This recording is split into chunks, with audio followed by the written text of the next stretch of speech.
Amazing. Indiana Fever breaks its record to dominate in Jersey and Chicago Sky without Kathleen Clark.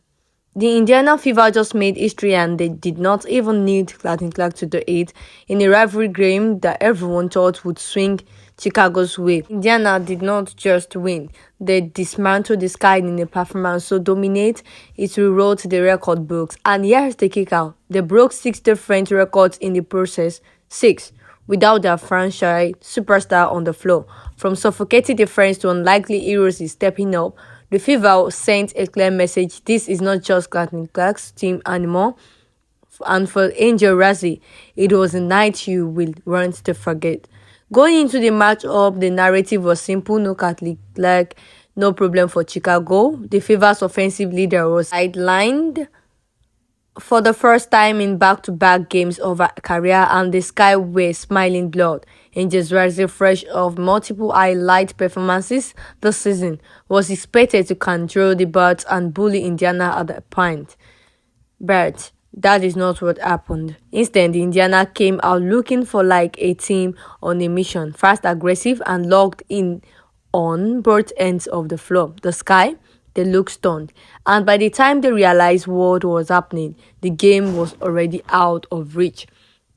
Let's start with the one that set the tone, the biggest margin of victory for Indiana without Kathleen Clark in the lineup. The Fever did not just edge out Chicago, they plumbed them, winning by over 20 points in what turned into a statement game. This wasn't supposed to happen.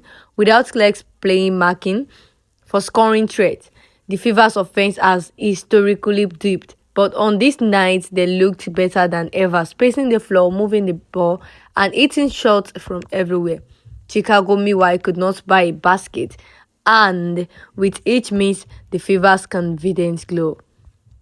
Next up, the fewest points allowed to Chicago in nearly a decade. Indiana defense was relentless and in passing lines bodies in front of drivers and a paint present that forced Chicago into bad shots all night. For context, the Sky averaged over 80 points per game this session against Indiana.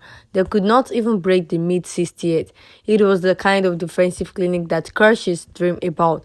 It came without their most marketed player on the floor.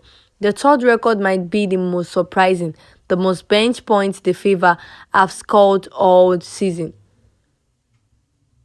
The bench did not just maintain the lead they extended it, turning what could have been a close game into a blowout. The kind of depth is dangerous. It means Indiana can weather storms, rest starters, and still can pressure on opponents even in the absence of Clark.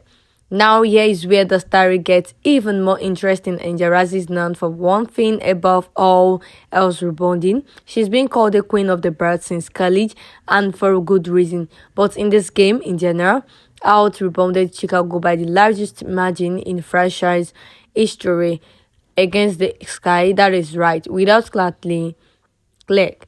Indiana still cleaned the class like their life depended on it. It wasn't just one player either.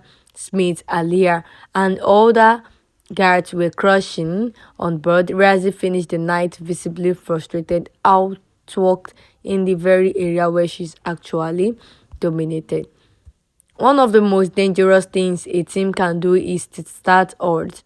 The Indiana start a new franchise mark for the fastest scoring start in a game without Clark. In the first 5 minutes, they hit nearly every shot they took. Chicago looked stunned.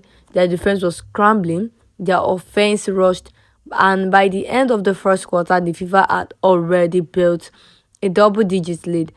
That early punch left Chicago chasing shadows all night. Finally, the sixth record, highest field goal percentage in a game without Kathleen Clark. This is perhaps the most shocking stat because you do expect the team to struggle generating open looks without a playing mark. Instead, the Fever shot the light out. They spread the floor, moved without the ball, and pushed every defensive mistake Chicago made. It was beautiful basketball, the kind of performance that makes you forget a superstar is even missing. In Razzie's role in the story, this wasn't a night. She finished with modesty and never seems to find the rhythm. Every night, time she tried to establish herself in the post, Indiana's defense swamped her. On the board, she was outworked by a committee of Fever players. To make matters worse, her body language became a talking point online. Cameras caught her shaking her head on the bench, frustrated as the Fever pulled further and further away. Fans on social media did not hold back. Some even called it a wake-up call for Razzie and the Sky. What does all this mean? For one, the Fever just proved that it can win and win big. Without their biggest star, that is a dangerous sign for the rest of the league. If they can do this short-handed, imagine what happens when Lex returns. It also adds a new layer to the Fever Sky rivalry. This is not just Larry vs. Racing anymore. It is Indiana vs. Chicago, full stop. And right now, Indiana has the upper hand. Drop your thoughts in the comment section about this story. Don't forget to hit the like button, subscribe, and more so, hit the notification bell for more insightful stories.